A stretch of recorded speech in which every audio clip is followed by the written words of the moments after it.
Welcome to the Triage Method podcast.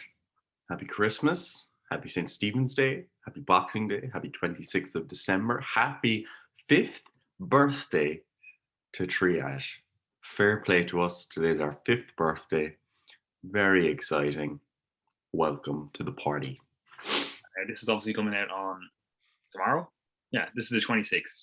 So we just both had a wonderful, jolly, holly fucking Christmas, whatever that song goes like, it's quite enjoyable, but we're back to work. We're back to work on Boxing Day. Now that I live in London, I have to say Boxing Day. It's not St. Stephen's Day. It's Boxing Day, which, I'm a fan of that. I don't mind. I like boxing. But anyway, look, we're not here to talk about this shite, what's going on in our lives, etc. You all know what's going on in our lives. It's Christmas time. We're basically having some downtime, planning ahead, like most people, for the new year, planning ahead for what we're going to do with our business, with our lives, etc. Right? But also having a little bit of a relax. It's Christmas. That's what everyone should be doing. We should be, having a nice, relaxing time. Now, obviously, some people don't celebrate Christmas, but even still, it's the end of the year, so wind down. Unless obviously you're Chinese, perhaps, then it's not the end of the year for you. That's in a couple of months, or maybe a month. I can't really remember. But Chinese New Year is not the same as Western Gregorian calendar New Year.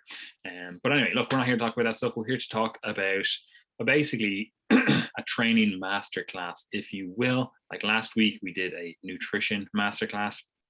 We covered all the fundamentals. We covered all the basic stuff. And today, we kind of want to do the same with training. So we're going to cover a few things. We're going to go through a lot of this relatively quickly, I think, because while there is actually an extreme amount of nuance here, it has already been covered on the podcast multiple times. And I kind of want this episode to be a little bit of a quick reference for people to be like, okay, well, how should I think about, I don't know, failure, training to failure? I'm just gonna be like, here, this is how you think about it. Boom. You don't have to go into all the nuance. However, we have recorded multiple podcasts going, deep on training theory, that you can go back and listen to. But anyway, Gary, you run the training section in our education hub. You look fantastic as well there with your glasses on. You run the training section in our education hub. So we're going to get you to discuss the training stuff. So we've talked about this before. We've done a whole, podcast series on this before. But are we starting at goals? Is that the thing that we start with? People have to be clear on their goals. What do you think? I think it probably makes sense to be clear on your goals. I think it's a good start for anything in life to have some sort of direction. You can better map out your journey then when you know what direction you're going in. And that's certainly relevant for training. I think that at the fundamental level, the goals of most people that listen to this podcast are probably to get maybe a bit bigger, maybe a bit stronger, maybe a bit leaner, maybe a bit healthier, so that over time you're a stronger version of yourself. You're lean, but you're a bit more muscular, and you're preserving your health for the long term and the short term, in that you feel pretty good each day. There's some pretty reasonable goals, and that's what most people tend to be aiming at. And the reason I give you what most people are aiming at first is because we could go through every single goal individually and talk about the minor changes in training principles that might apply, and we will mention some of those as we go along. But for most people, what you need to do is start off and ask yourself, right, before I consider adopting a specialized training program for a specialized goal, am I taking care of the absolute basics that everyone, in my opinion, should have in place? Okay, you should be able to say yes to that first. And what that means is being somewhat in alignment with general exercise guidelines or a low tier training program across multiple domains. And what I mean by that is that you're satisfying your aerobic fitness targets or your cardiorespiratory fitness targets, and you're satisfying basic strength and hypertrophy training targets. Okay. So if you consider that and you look at, governing bodies such as the World Health Organization or the ACSM and so on, you'll see that generally what's recommended is that people are getting somewhere between 150 and 300 minutes of moderate intensity aerobic exercise per week If you're getting more vigorous intensity exercise, something like, I don't know, more intense boxing or intense running, or, you're playing an intense sport where your heart rate's getting up towards its max, you might need to do a bit less overall time because it's more intense, and that would be considered vigorous exercise. But for most people, aiming for 150 to 300 minutes of that moderate intensity cardiorespiratory exercise is what you're looking at. And that could be going for a hike, a brisk walk, depending on your level of fitness, or it could be a jog or a run or a cycle, or it could even be something like your jiu-jitsu training or football training. Again, it does depend on the intensity, and it doesn't need to be exact when you calculate that. But roughly, what you should be looking for is that you're at least meeting somewhere around that 150 minutes of moderate intensity aerobic exercise per week. If you're doing more vigorous exercise, a little bit less. And that's going to take care of your basic cardiorespiratory fitness for health purposes. So if you've got that in place, then you can consider the more specialized training considerations in that domain. Similarly, for resistance training, you want to be getting at least 2 days of strength exercises for most or all body parts. Okay, so you're maybe doing 2 days where you're training 2 to 3 sets for each muscle group, close enough to failure, maybe something between 1 and 4 reps from failure. That's not necessarily specified in exercise guidelines because it's a bit more complicated for people, but that's generally what I'd consider to be a low barrier of entry for weight training. If you're getting 2 days a week, you're training relatively close to failure, a couple of sets for each muscle group, then I would consider that to be an entry point to weight training. Now, an entry point isn't necessarily going to carry us all the way forward, okay? Because when you look at those kind of two domains of cardiorespiratory versus resistance training, obviously there's more to training overall, but they're the basics. If you look at those, you can break them down into various subdomains. For example, if you're interested in the cardiorespiratory side of things, you might be looking to really maximize your aerobic fitness for long-term endurance events, for example, or long duration endurance events. Or you might be trying to maximize your anaerobic fitness, for something like repeated short bouts. For example, maybe you're an MMA fighter or a Muay Thai fighter, and you need to be able to apply maximal force or maximal effort in bursts and then be able to recover really quickly again. That might be what you're interested in. So the training prescriptions obviously begin to become more and more specialized as you go down each of those respective domains. And then as you get into specific sporting activities, which is beyond the scope of this podcast. From a resistance training perspective, for the most part, if you're entering the gym, you're doing a reasonable rep range, you're not doing just singles, or you're not doing just sets of 100. Maybe you're doing most of your sets in the 5 to 20 rep range, let's say. If you're doing that, you're training every muscle group, and you're doing that, at least twice per week, you're going to start gaining muscle and you're going to start getting stronger, but you're going to reach a plateau relatively quickly because we don't tend to see many people having success training just twice per week, unless it's a rare circumstance where someone is very restricted for time on other days and they're willing to train for 2 or 3 hours plus on those 2 respective days, which is a rare instance.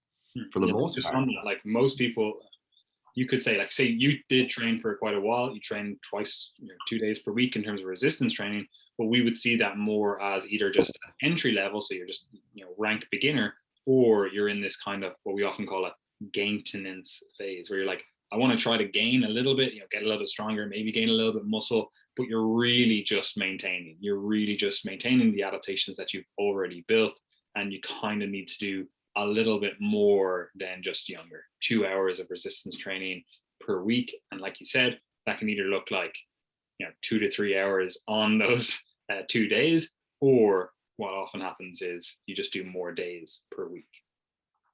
Yeah, absolutely. And what was I going to say there? The other instance, obviously, is if you're someone who's been training for multiple years and maybe you've taken up another sport. Like I'd kind of put myself in this category where my goals are primarily related to jiu-jitsu or grappling, but I still weight train. You know, there's been periods of time over the last year or so where I'm only training twice per week. And I don't really expect even that level of maintenance where I'm going to be gaining slowly. I'm kind of just expecting that I'm going to maintain my muscle mass. I'm going to maintain my strength. But that's perfectly fine from a health perspective. That's something that's important to emphasize as well, is that those basic kind of thresholds for health, it's, you know, if you're you know, have built up over a number of years to a very high level of training where you're training 5-6 days per week, you still might be able to be getting the health benefits from just training twice per week, because it's not like you need to go from a 160 bench to a 200 bench for health. You know, there's not much to be gained beyond that point. So You look great doing it, though. huh? You look great doing it. Oh yeah, for sure. And that's all that matters, really, isn't it? Psychological well-being. But yeah, so that they're the kind of introductory points related to both of those respective domains of training.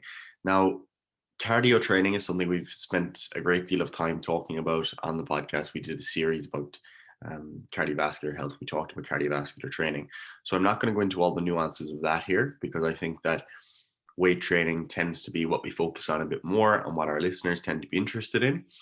Also, just on that, cardio training is very simplified. Very I shouldn't say very simplistic to get right. You know, it's like it's hard to kind of fuck it up. You know, the reason most people fuck it up is that they just don't do it. Exactly. Yeah. And like that's the thing. Like, getting people to commit to cardio is very difficult, especially if it's just from a health perspective. Because, you know, if you're trying to just maximize cardiorespiratory health long term and that's your goal, then it might literally be as simple as you doing 45 minutes of moderate intensity exercise where you're, you know, short of breath on a stationary bike. Super boring. You're not trying to maximize performance. You're just doing that, and you're doing it 3, 4, maybe even 5 times per week. Getting people to commit to that, very difficult. 1, it's a lot of time. 2, it's boring. Okay. So that's why it's actually much easier to adhere to cardio if you're doing it as some sort of either social setting. So, for example, going hiking with friends, or if it's part of a sporting event where, like, for example, with us with jujitsu, our cardio is taken care of in jiu-jitsu, but we're not thinking of it as a cardio challenge when we're there. We're thinking of not getting strangled or strangling our friends, you know? So that's what you're thinking about. So it's very different. And you really don't have to complicate it much more than that from a health perspective. If you can get that 150 minutes per week, you're doing a fantastic job. And the vast majority of people aren't getting as much as you. So start with that. You know, if you can get that together for a couple of months, you can start to become a little bit more advanced with it then. I generally find that most of my clients don't end up doing that much because we end up pressed for time. So we add in, you know, shorter intervals that are within that vigorous or high intensity end of the spectrum. So it's about what you can commit to. And if you have more specific sporting goals, again, that's a different consideration. Yeah, and even just thinking about that, like 150 minutes, like depending on your fitness level, like that could be something as easy as a walk, you know? And like most people, they can fit in, you know, 30 minutes of a walk per day. Like most people, their days are not so back to back that they can't fit in 30 minutes. And I don't even mean it has to be continuous 30 minutes. It could be 15 minutes in the morning, 15 minutes in the evening. And, you know, as a result of that, you can pretty well get close to your 150 minutes. And obviously not every single day is going to look the same or whatever, but, you know, you can do a pretty damn good job on like very little work. Absolutely. You certainly can. So look, take care of that, get it done, and then we'll move on to the specifics of the resistance training considerations. Because this is definitely what we get asked about most. I get asked about this all the time because even when I'm coaching clients, one of the things that people have lots of concerns about are the nuances of programming. And, you know, I always encourage my clients to ask me questions about why I've made particular decisions. And very often the answers end up being a little bit underwhelming, I think, for some clients, because some clients expect there to be a very specific reason for every decision that has been made. You know, that there's going to be some specific prescription that's going to get them the best results. When in reality, a lot of my decisions end up being quite practical, you know, that I might have them do one rep range for one exercise and a different rep range for the next, because it gives them a bit of novelty, it modifies the stimulus a bit. It's not necessarily that doing 15 reps after you've done 12 reps is anything special, you know. And I think a lot of people will take those practical concerns or logistical concerns and try to make some sort of mechanistic hypothesis as to why it's superior. But really what they're doing is they're just applying some sort of, post hoc reasoning as to why they do what they do to make it sound more complicated than it is. So I'm often very honest with my clients and just say, look, not every training decision has to have a specific physiological rationale, because one of the main things we're trying to get people to do is to adhere to their training programs, which is very, very difficult to do, even for those of us who are experienced with training for many years. So when you begin looking at a training program, you have to consider a few different things. Now, some of these are very much interlinked, or could even be considered the same thing sometimes, but it's worth trying to understand these components anyway. Because, for example, like, if you look at these two things in comparison, when people think about nutrition, the simple person, the person on the street might just tell you, if you want to lose weight, just eat less. And that's absolutely true. If someone's telling you, or you're asking someone how to build muscle and get stronger, they might say, go to the gym and just train hard. People used to say that all the time, just train hard. But it's like, okay, that's actually fine, that will take you to a certain level, but what does that mean? And on the nutrition side of things, we start to break things down into calories, protein, carbohydrates, fats. So we're trying to break down our nutrition and ask ourselves, what are the component parts here and how can I move them to get the best results? And that's effectively what people are trying to do with training as well, where we take that going to the gym and training hard and we ask ourselves, okay, what does that mean? And we break it down into volume or sets. So how many sets are we doing for a given muscle group or a given exercise, either per session or per week? Okay, that's generally how we break things down, just out of convention and simplicity. People can think of things in terms of a week. So that's the first thing. Then people think of intensity. So one would be like absolute intensity, or how much weight you're lifting. How much weight you're actually lifting is not generally what we're concerned with. Generally, we're concerned with relative intensity, and particularly either the percentage of your 1 rep max or the RPE, or reps in reserve. So effectively, how hard is this weight for you? Are you pushing yourself close to failure? That's the second thing people typically think of, because if you're doing 30 sets, but you're doing it, 5 reps with 20% of your 1 rep max, like maybe minor health benefits, but are you going to be getting significantly stronger or bigger from lifting at such a low level of effort? Probably not. That's something to really just remember, because you will see people do this where they're like, oh, I just kind of stick to the same stuff. And they started off lifting, I don't know, whatever, a 5 kilo dumbbell, and they'll just stay at that 5 kilo dumbbell, even though they actually have the capacity to do 10, 15, even 20 kilos. And they're like, oh, well, I'm still doing the same stuff that I was previously doing. But right now, because you have advanced, you are now doing a much lower percentage of your actual like full capacity, right? And as a result of that, yeah, I'm not going to say don't train, you're still getting some benefits from that, especially what do you want to call it, like metabolic health benefits, from contracting your muscles, moving blood glucose, etc.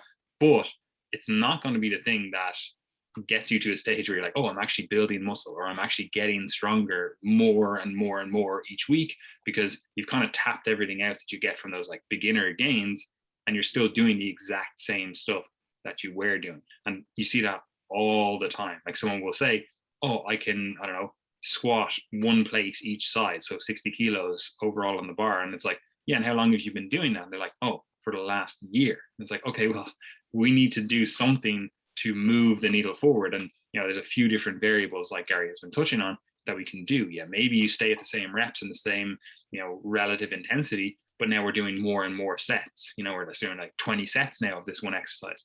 But like Gary was saying earlier on, in terms of the practicality, most people are not going to want to do 20 sets of squats in a single workout. Most people are not going to be able to afford that much time doing 20 sets of just one exercise in a given workout. So we have to come up with more practical ways of actually advancing our training.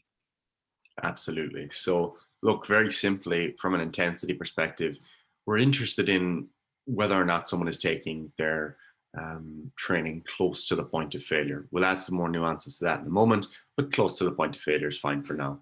The third consideration is frequency. How often are you, how often are you training? How many sessions per week in total, because that's relevant to your volume, but also, and this is the context in which people use the term frequency more often, That is, how often are you training a particular muscle group or exercise per week?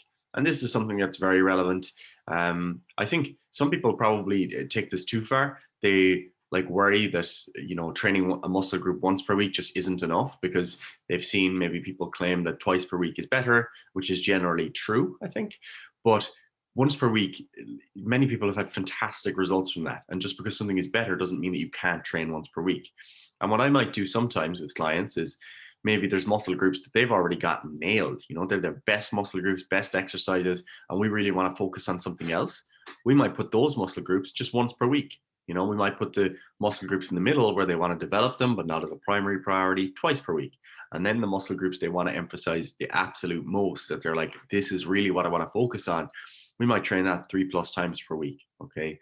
So, like when you think of frequency, it's not a static recommendation. And again, I'm going to come back to that as we move along.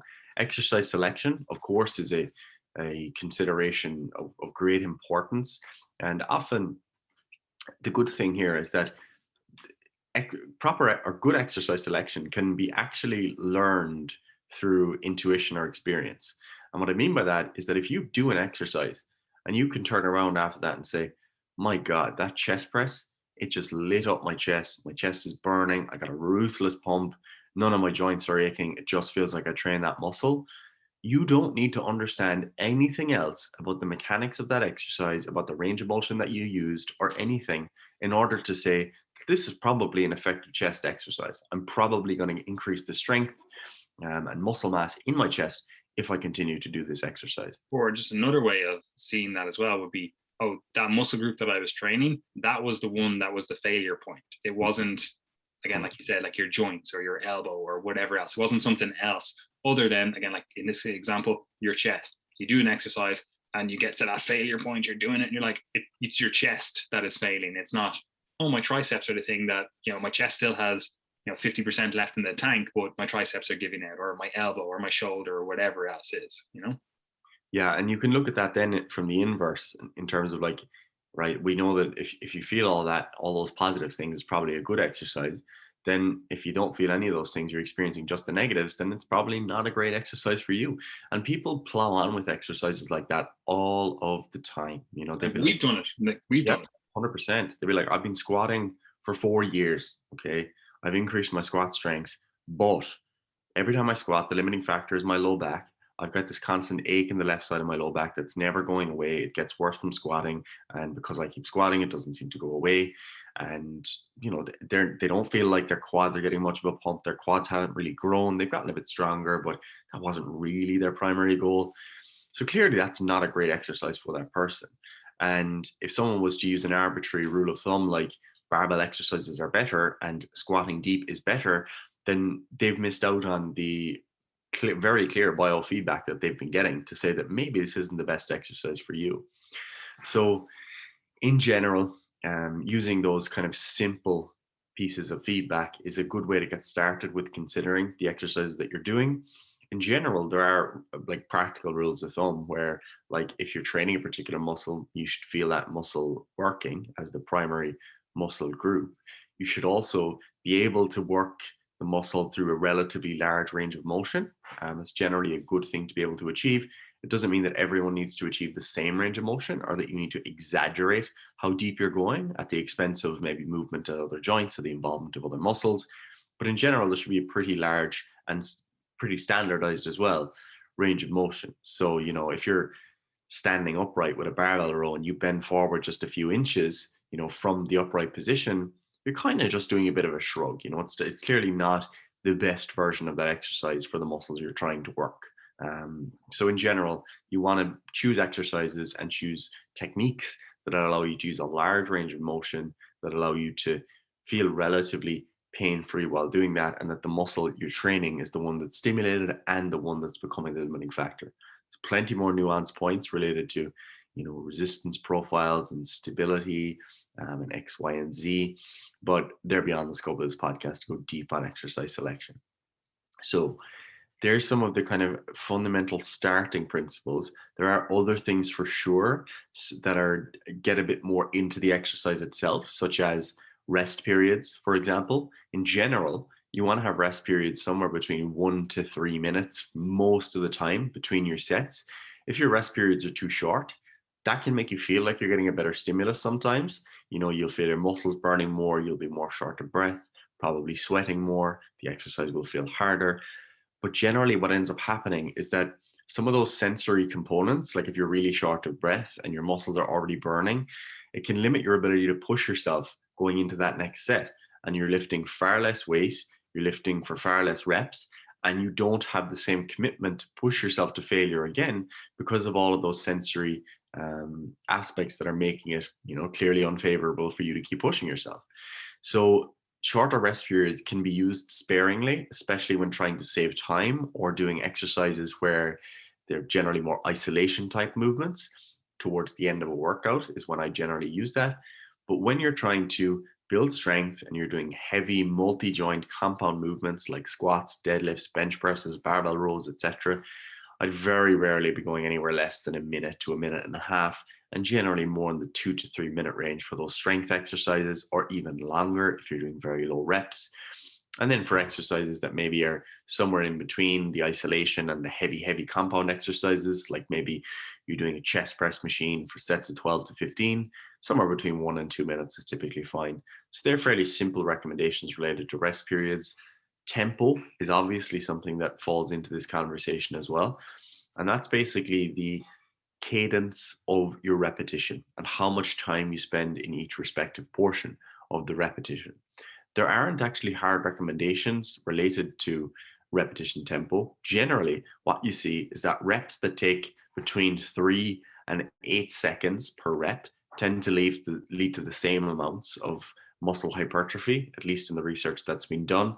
Now, there might be nuances to that where it's different between different exercises, and I would definitely hypothesize that to be the case. But in general, my rule of thumb for people is that you should be feeling the target muscle working pretty much at every point in the rep. You should feel that you're not bouncing or using extraneous movement to move the weight. And you should feel that at any point in the rep, you're the one controlling it and you could stop the weight. An example of where you might contrast a good and a bad case of that will be on a bench press. I'm sure if you're listening, you've seen people in the gym drop the barbell from the top, smacks off their sternum. You're almost waiting to hear the crack of their ribs, and then they bounce it back up and they manage to get the weight up. But if you ask yourself, could they have brought that weight to a controlled pause and still lift the weight? It's very, very unlikely that they could have. So they weren't really in control throughout the rep. And the bounce that they got off their sternum and the lack of muscular work that was done on the way down was what contributed them to be able to actually perform that repetition. So in general, you should be controlling the descent of your reps, or eccentric portion in particular. Some exercises you'd want to add a pause in the bottom or stretched position. Okay, it's obviously the top if it's like a lat pull down or something like that. But it's some exercises where, especially those where it's very easy to use a bounce, you want to pause in that stretch position. And also there's exercises where you're trying to emphasize the training stimulus in that stretch position. An example of that would be like the bench press, for example. If you know that you're very keen on bouncing off your chest, practicing pause reps can be really, really helpful. Similarly, if you're always bouncing into the bottom of your squats and then you lose your positioning, practicing pause squats can be really helpful. Again, if you're trying to, maybe from a sporting perspective, if you're trying to emphasize the length and range of hamstring strengthening, if you're doing your seated leg curls, your Romanian deadlifts, you might want to pause in the stretch position to really focus on that specific training adaptation. So there are some examples of where tempo becomes relevant. It doesn't have to be super, super slow, but it shouldn't be super fast either. So somewhere in general between 3 seconds and 8 seconds per rep is probably a good idea. So if you find yourself in the gym doing a set of 10 and it's only taking you 10 to 15 seconds, you probably want to slow that down a bit. And one of the ways you can do that is to start timing your sets. Some people do that, and that can be actually a really nice way of standardizing the stimulus that you're applying. So Some that's people probably, also get like metronome things in their yeah. like ears. It's like, so they hear the tick, tick, tick, tick. Yeah. I don't go that far. But just before we move on, I always say to clients, I'm like, look, you should be in charge. You are the one that's in charge. The weight that you put on the bar, the fucking whatever machine you're using, that's not in charge. You are the one in charge. If you are in charge, why are you letting this weight abuse you? Like, why are you letting this weight like bounce off you? You know, you weren't in charge in that turn of direction. And that's not to say, again, like you always have to be the one in charge. Some exercises you're going to want a little bit of a bounce. There might be some reasons between or for the particular way you perform an exercise. But if you're going to make a rationale for a certain way to perform an exercise, you have to be very clear on why you're doing that. You know, like it's not necessarily the best practice to do. Again, the best practice here is you should be in charge. An example, like we've discussed before, and we've heard before, I can't actually remember where we heard it. But like when you think of doing an exercise, you should be thinking of it in terms of those end ranges of motion. It's like reversing your car into it. You know, you're just reversing into that position and then you're coming back out. Like you wouldn't reverse or even drive into that position in sixth gear and expect it to be perfect. Like it's just not going to happen. You're going to ease into that position. And it's the same with exercise here. You're going to get into, oh, you're in this very length and range position. You should be easing into it. You should be in control. You should be in charge throughout the movement and then go forward from there. Yeah, absolutely. And I mean, like, sometimes people will say like that, oh, it just doesn't matter, you know, once you're going like to the same level, close to failure, using the same weights, it doesn't matter, you know, what your tempo is. People will say that, you know, there's no increased risk of injury or anything. But I mean, an easy way to kind of, I guess, debunk that through experience is try out jujitsu. Let someone put a kimura or some sort of arm lock on you and ask them to do it slowly or do it super quickly and crank it on and see which one makes you scream. Easiest way to see that in the jiu-jitsu context would be just an armbar, straight armbar. You Yeah. know, would you rather someone jumped and got you into an armbar, or would you rather someone just slowly leaned back into an armbar? I know what fucking one I would rather. And that's the exact same with weight training, because what you have to remember with weight training as well is like there is always the risk of, you know, you failing a rep, and different exercises carry different risk. So if you bounce into the bottom of a squat and you're coming and all that weight is clattering down on your knee joints and you're unable to lift the weight up, like that weight is accelerating towards the floor. So that's going to be like leading to massive increases in forces at that point. And if you're unable to get up, then you're not really in control anymore. It's very easy to get injured. Whereas if you've come down really slowly and you're like, right, I'm not actually going to finish this rep, I'm failing, you've got a bit of time to think about dumping the bar and throwing yourself forward, and you haven't let that massive spike in forces occur. So you're probably going to experience a lower risk of injury either in the short term or long term if you're controlling your repetitions. I think that's a pretty reasonable statement. So they're kind of some of the overall big picture and little picture considerations as to what the training variables are for setting up a training program. There are like longer term considerations like how you progress your sessions, how you periodize over time, but they're kind of beyond the scope of what I want to cover, at least in this segment. What I'd like to circle back to is just, as I said, I'd come back to discussing the volume, intensity, frequency stuff.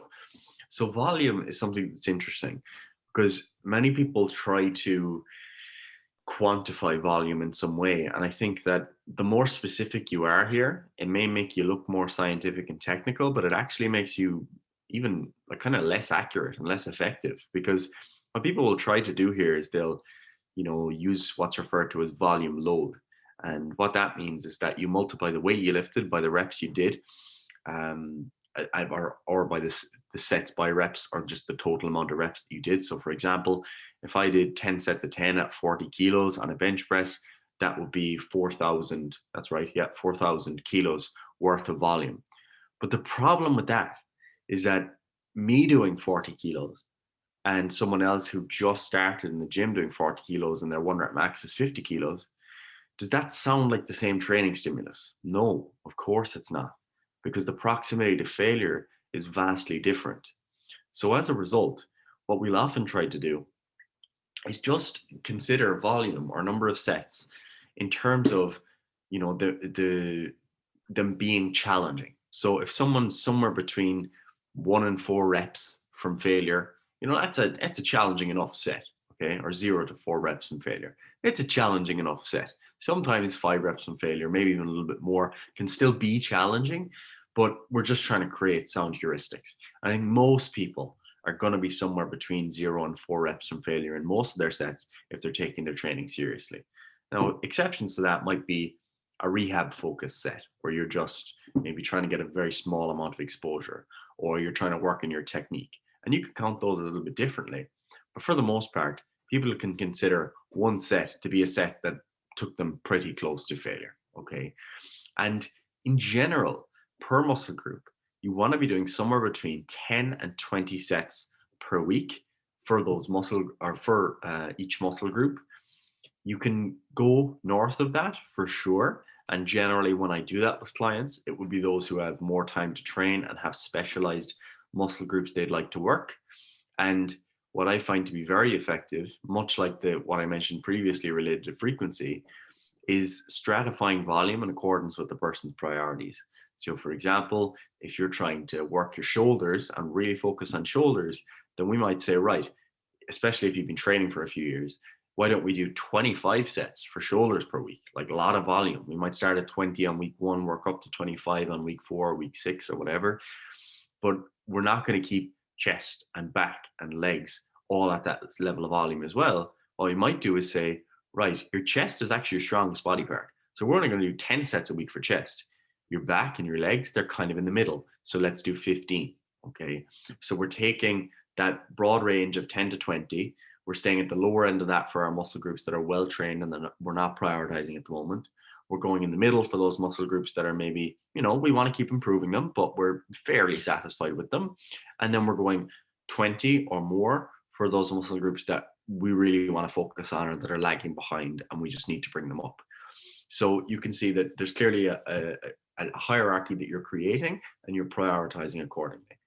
You can't expect to prioritize everything, okay? So if you're trying to just say, right, I want to maximize my muscle mass, so I'm going to go 25 to 30 sets for everything. The problem with that is that you end up excessively sore, you end up with increased recovery demands, potentially running along that overtraining spectrum to some degree. And the more fatigue you accumulate for other muscle groups, the more others are going to suffer. So if you're super fatigued from a chest training session, you're probably not going to get the same out of your shoulder training session the next day because there's crossover fatigue, both systemic and local in the joints that have been trained. So they're the types of things you have to consider when you're thinking of your overall training volume.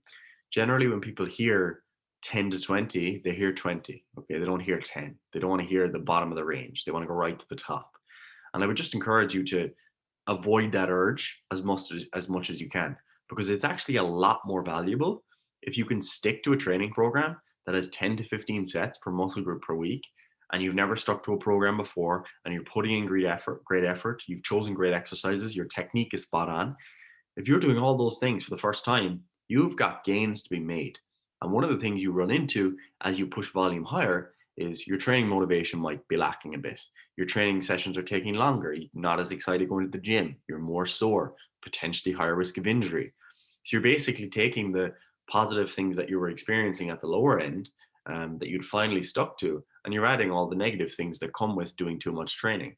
So don't jump right to that. I would encourage you not to. There's a relationship as well between training volume and frequency, because I mentioned frequency previously and I said something similar to what I said about volume, where you might just train a muscle group of low priority once per week, moderate priority twice per week, and high priority 3+ times per week. And one of the reasons we do that is because training a muscle group more frequently might be a bit more beneficial in and of itself, more exposures when you're fresh, for example. But one of the other things is that it is actually a vehicle for higher levels of volume. Okay, so it's kind of like if you're trying to eat more calories, you're not just going to eat 4,000 calories in one meal. Okay, it's going to be pretty uncomfortable. Whereas if you take that 4,000 calories and you split it across 4 meals per day, it's probably a bit easier than even doing it across 2 meals. It's similar with volume. If you're taking that high priority muscle group and you're trying to do 25 sets per week, then doing something like 8 sets Monday, 8 sets Wednesday, 9 sets Friday, is probably going to be easier to distribute that volume than trying to do 25 sets at once in a given session. Because although you'll still benefit more than if you just did 8, let's say, in a given session, there's diminishing returns, especially as you go beyond maybe 8, 10, 12 sets per week. And you've probably experienced that yourself, where if you've done, 5 sets of lateral raises already, like by the time you get to the 8th, 10th, 12th set, like let's say you're just doing one exercise, are you still going to get the same benefit from that? Probably not, because your joints are starting to ache. You've been using the same movement pattern, same muscles, same joints. And you're just going to find yourself giving up a little bit sooner, and you're not getting that same benefit. You're not as strong. You're not pushing yourself close to failure anymore.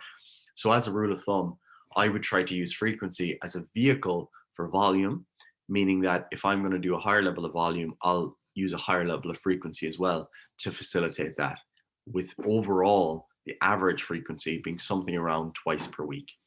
Another caveat there as well is related to strength and specific movements, where higher frequencies allow you to develop skill a bit better. So sometimes what I'll do with clients is, if they're really focused on developing maximal strength in a given lift, we might have various levels of intensity across the week. So they might have a third day where they're squatting, even though that's a very difficult exercise to do 3 times per week. But the third day might just be a technique focused day or a speed focused day, where we're just kind of going through the motions and grading the movement pattern, trying to focus on accelerating, but we're not taking it close to failure. So you can see that as you move towards more specific goals, you might deviate from the kind of average recommendations that we make a bit, such as going 3+ times with frequency or staying further from failure for skill purposes. But on average, if you're doing 10 to 20 sets per muscle group per week, you're hitting an average frequency of twice per week. Most of your sets are between 0 and 4 reps in reserve or reps from failure. You're choosing exercises that are effectively targeting the muscles that you're trying to train in the absence of creating further joint pain, for example. If you're doing all of that and you're controlling your reps and you've got moderate rest periods, mostly within the 1 to 3 minute range, you're doing a fantastic job, I think.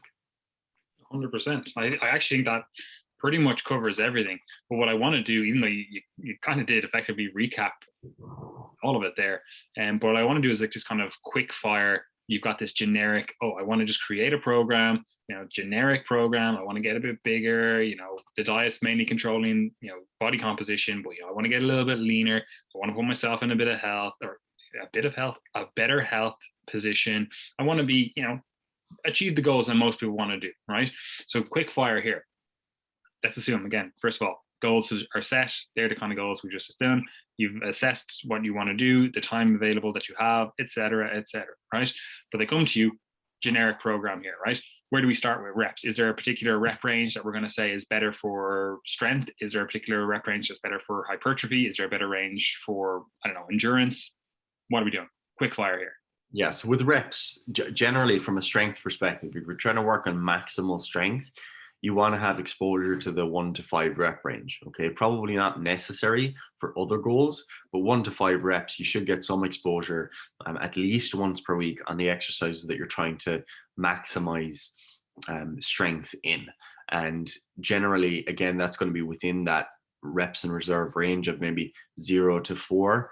Typically, if I'm having someone exposed to singles, or even 1 to 3 reps, I'm not going to be going less than 2 reps from failure very often, because it's very fatiguing to do that. But you do want to be getting exposure at least once per week, if not more, to 1 to 5 reps on the exercise you're most focused on. If you're aiming at muscle building, then what you're going to do is stick mainly to maybe 6 to 20 reps most of the time. It is somewhat exercise specific in that some exercises just lend themselves for practical and sometimes anatomical or physiological reasons to different rep ranges. So for example, if you're doing a machine and it's not very well oiled and maybe it's not exactly fitting with your body, then doing that for very low reps for very heavy weight probably isn't going to feel so good. But those issues in how that machine is aligned, they kind of get washed out if you're just doing lighter weights and higher reps. So it's a bit more comfortable to do that. That's just a practical concern. But 6 to 20 reps in general is what I would do. And like from a practical perspective, what think works really well a lot of the time is that if you take the start of your workout to be a bit more strength focused, maybe you're doing sets of 6 to 8, and then the middle of your workout, you're doing like 10 to 15. And then the end of the workout, you might finish with 15 to 20 reps. I found that to be something that, it's been carried forward through convention, and people have hypothesized that, oh, this is optimal because of these different mechanisms over time. But I think realistically, it's just pretty practical. I think that people are in a good position at the beginning of their workout to focus on heavier stuff. And by the end of the workout, maybe one of your joints has been aching a bit, or you're just not psychologically as into the workout anymore. Going for some lighter stuff and focusing on the pump or the burn tends to work pretty well. And then finally, for muscular endurance is something that is almost always trained with reference to a particular goal. Okay, so when someone says they want to improve their muscular endurance, it's often because maybe they're into cycling, or they're into maybe even jiu-jitsu, or other activities where you have to hold isometric contractions, for example, for long periods of time. So for those types of goals, I actually don't just view it in terms of reps, but also in terms of time. So it might be that someone works muscular endurance even with just 10 to 20 reps, but they might do really long reps, so they might be doing 6 to 10 seconds per rep. And if you do 10 of them, you're talking up to, a minute to 2 minutes plus of work that's done. Or you could just very simply be looking at somewhere between 20 and 40 rep sets. And that's something that I do program. It's something I do myself as well. And what I would do in those cases, if you're using muscular endurance type of training, is really ask yourself, what are the muscles that I need to have great endurance in? Because for example, with jiu-jitsu, let's say, if you're grappling, it's actually more so the upper body muscles that you probably want to have the best muscle endurance in, and also maybe your core, because you need to be able to hold isometric contractions if you're holding someone, if you're gripping, etc. Whereas the legs, like maybe your adductors, but you don't really need the same level of muscle endurance for the most part anyway. So you have to consider the specific sporting activity that you're interested in. Obviously, if you're a cyclist or something like that, it's the lower body muscles that you're focused on. So I wouldn't have someone go to the gym and do, just loads of sets of 20 to 40 for the entire workout, because it's actually really difficult.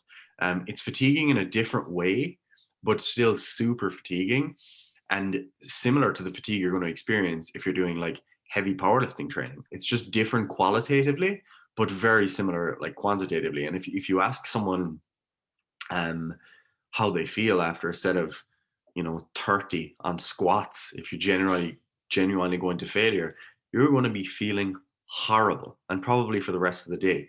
Very similar to how someone, if they work up to a true run rep max, they feel horrible. Okay, so they're both very disruptive, yes, in different ways, but both still very fatiguing. And that's why most often when we make generic recommendations, we say that most of your sets should be between the 6 and 20 repetition range. Because although you still can be absolutely fatigued from going close to failure, at the extremes, there's just some different physiological concerns that can make that a little bit more demanding overall. So yeah, that's all the reps. Fantastic. That was a nice quick fire answer. Sets then, how many are we doing? Are we sticking to what you said, 10 to 20, and then kind of that 15 to 25 if we're trying to bring a body part up? Yeah, I'm going to say 8 to 12, low priority, okay, or even 6 to 12 for low priority muscle groups or beginners, 12 to 20 for moderate priority muscle groups or people who have been training for a few years. And then for the high priority muscle groups, somewhere between 20 and 30, with the top of that end especially being reserved for those who are more advanced and who have already spent a great deal of time trying to address those weak muscle groups, and that this is their kind of last resort to be doing 10 hard sets 3 times per week, because that's tough. If you're genuinely being honest with yourself, it's tough to do it, especially for larger muscle groups. Like if you're doing 10 hard sets for quads per week, or 3 times per week, it's tough going. So make sure you've exhausted other resources first. 100%. And then progression methods, I know we kind of briefly went over this. Again, we're not going to spend too long on it because we only have a few to really focus on.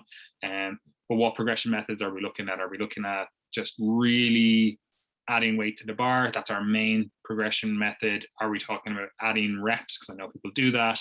Are we talking about adding sets? And then, as you've covered, like tempo, are we talking about, adding more like time under tension? What do we see? Like, what do you see as the kind of, again, this generic person? What's the best methods here? Yeah. So when you're writing a training program, let's say it's 6 weeks in duration for this block of training, then what I would typically encourage you to do is have ascending effort, okay, in as one of your elements. And what I mean by that is on week one, staying 3 to 4 reps from failure, let's say. Week two, you might be 2 to 3. Week three, 2 to 3 again. Week four, 2 reps. Week five, 1 to 2.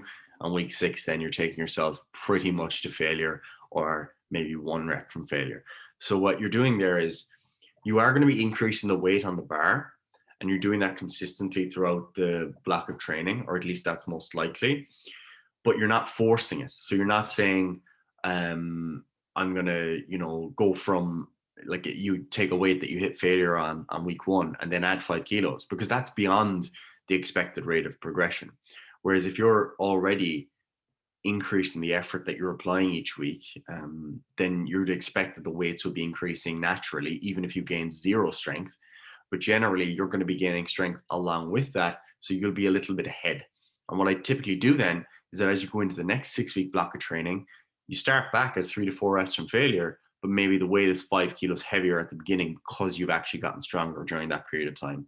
So I think that works really well, that ascending effort type of approach. It's something I've gravitated towards more and more over time, especially because what it allows for is you entering a new program without being extremely sore on the first week because you're leaving a little bit in the tank.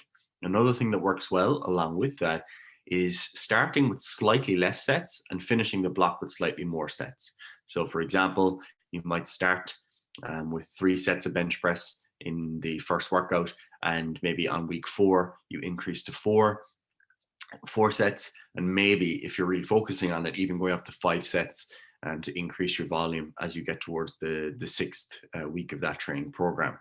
That's something that can work quite well, because basically what you've got then, if you use those two things together, you've got a natural increase in the overall stimulus because you've increased the sets. You've got an increase in the stimulus because you're increasing your effort, and then you've most likely got an increase in the weight lifted on the bar relative to where you started because of that increase in effort. And then what we aim for is that when you start the next block, the same level of effort as per week one is now carried out at a heavier weight because you've gained true strength. And for the most part, we're going to be taking those numbers of sets back down to where we started last time, unless we found that we've maybe troubleshooted a problem. An example of that would be where you were previously only ever doing 8 sets for chest and you were never making progress, and you bumped it up further, and then you started to make progress, either aesthetically or through measurements or through strength in the gym. Then you'd say to yourself, right, I actually needed that increase in volume, so I'm going to keep that going forward. So that's generally how I would view progression. Fantastic. And then you did kind of touch on it there in terms of your actual progression model, but how close to failure are we going to be? So in general, starting your training program, assuming it's maybe 4 to 8 weeks in duration, somewhere between 2 to 4 reps in the tank on week one. Lower end of that for more isolation or low fatigue exercises. The higher end, so maybe like 3-4 reps in reserve for heavier, more challenging, more fatiguing exercises such as your deadlifts, your squats, etc. And then throughout the course of the training program, you'll aim to finish hitting close to failure, especially on isolation exercises or lower fatigue exercises. You can take those to failure by the end of the block and maybe leaving a rep in the tank on squats, for example, even just for safety purposes. But towards the end of the training program, I want someone to be really testing their performance. But at the beginning, that's not the goal. Fantastic. And then is there a generic tempo that we're looking for? Yeah, for the most part, I think what I end up putting in a lot of programs is something like 3 seconds down, 1 second up. Okay, so 3-0-1-0, something like that. If it's an exercise like I discussed previously, where the bottom of the exercise is very easy to cheat at, it's very easy to bounce, then I might have a pause in there as a standard. But in general, lower the weight for about 3 seconds. lift it as explosively as you can while maintaining your positioning, and you're probably going to be good. Fantastic. And then frequency, how often are we training a body part or an exercise? Yeah, average twice per week, 3+ for muscle groups or exercises that are really your focal points, and maybe once for those that you're leaving on the back burner. Remember that having a focal point necessitates that there's some sort of hierarchy. You can't call everything your focal point. So for example, if you're training for strength, you don't want to squat and bench and deadlift and overhead press and heavy barbell row 3 times per week, along with everything else that you're doing. However, if you're focusing more on squats during this training block, you might have 3 squat days in there, but that might mean that you pull deadlift back to once to allow for that additional recovery, and then keep bench maybe at twice per week. And then cardiovascular training, where are we starting with this, and what's the foundation, we'll say? Yeah, so although, like I said, try to get 150, what I say to people is like, let's start with 90 minutes. If you can get 90 minutes of continuous moderate intensity exercise per week, and you can repeat that consistently, then start there. Then bump to 120, then bump to 150. And once you're there, you're good. Because what you have to realize is that a lot of the time when these exercise guidelines are considered, we're looking at the effective amount of aerobic exercise kind of independent of a hard resistance training program. So if you're training for health and you're doing, 5 hard resistance training sessions per week, there's still cardiovascular contributions to that. It's just that it's not necessarily that specific type of training. So start at 90, maybe even 60 to 90 if you're already doing loads of weight training, and then try to bump it up over time and see what you can commit to. Because the thing is with that as well is that when it's a novel stimulus, it might seem really fatiguing. So it might seem like doing that much cardio is just impossible for you. But as you adapt to it and it becomes easier and it's part of your routine, 90 minutes a week, 120 minutes per week, it's not that big a deal anymore. Especially what I say to people is that if you have the option, if you have an exercise bike at home or something, make that like your morning routine. You wake up in the morning, 30 minutes on the bike, have your shower, have your coffee, boom, out the door to work or whatever it is that you're doing. It's actually a really nice way to get it out of the way, but it doesn't work for everyone, of course. And is there a particular heart rate zone that you would be like, oh, this is where we should be at? Yeah, I think for the most part, if you're between like 120, 130 and 160 is where you want to be. I'll often summarize that as like 130 to 150. That's like the middle of the range. And then like plus or minus 10, either end of that is fine, because there is variation in heart rate response. I have one client and his heart rate, like he from my perception, if I was watching him exercise, it would seem that he's at 120 or so, but he's actually up at like 180. It doesn't look like he's working that hard, but his heart rate is just a bit more responsive. I've had that with some clients, and the inverse, where clients are working at a high perceived level of effort, but the heart rate actually isn't that high. And that, of course, becomes complicated if someone's on different blood pressure medications or atrial fibrillation medications, or if they already have a high baseline level of stress, so they're taking a lot of caffeine or stimulants. So that's why I give a broad range, somewhere between 120 and 160. And from a practical perspective, you should be short of breath. Okay, so you should feel like you're short of breath, but not gasping. You should be able to, if someone was on the treadmill next to you or on the bike next to you, you'd hold them a light conversation. If they asked you a question, you'd be able to answer them with a full sentence, but you wouldn't be able to like sing a song or something. That's the classic thing that people say. And then just to finish up the podcast, thoughts on stretching, because I know this is again the thing that people are like, oh, I must add stretching into my program. Where are we starting with that? Are we including it? What's the 30-second answer? Yeah, from my perspective, stretching can be useful, especially for those who have specific goals.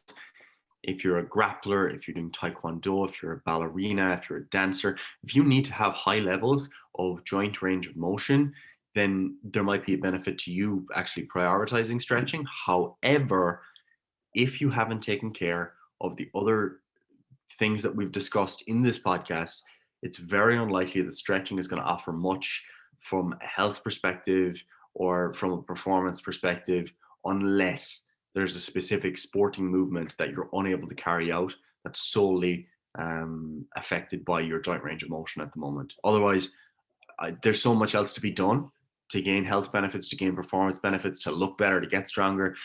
I just don't see a benefit in people spending a lot of time stretching.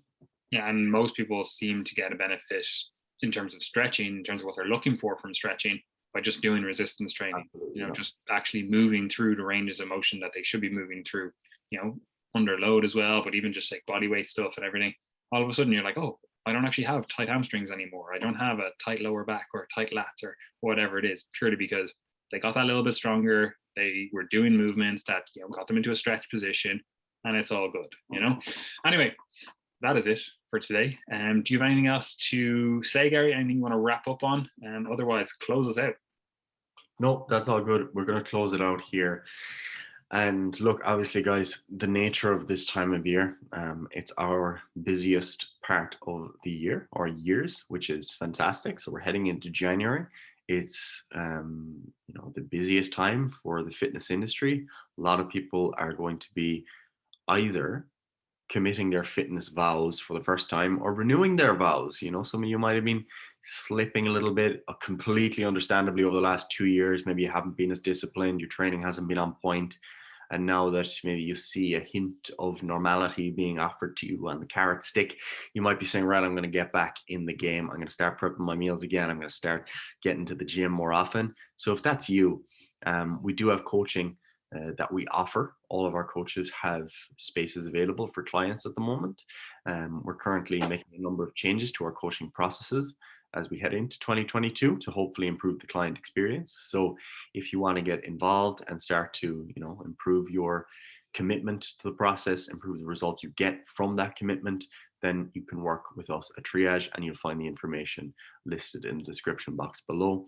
Of course, we also put out a lot of free information if you just want to consume more of that. So I would recommend that you follow us on Instagram at the very least. If there's anything else that I haven't mentioned, you'll see it on Instagram. That's when we will let you know about different content that's been released, whether it's videos, podcasts, or new posts that we shared on Instagram, etc. So just follow us there, and I think you'll keep up with everything else that way. Fantastic. Anyway, I have nothing else to say. I hope everyone enjoyed their Christmas, and I hope everyone has a fantastic new year. Yes.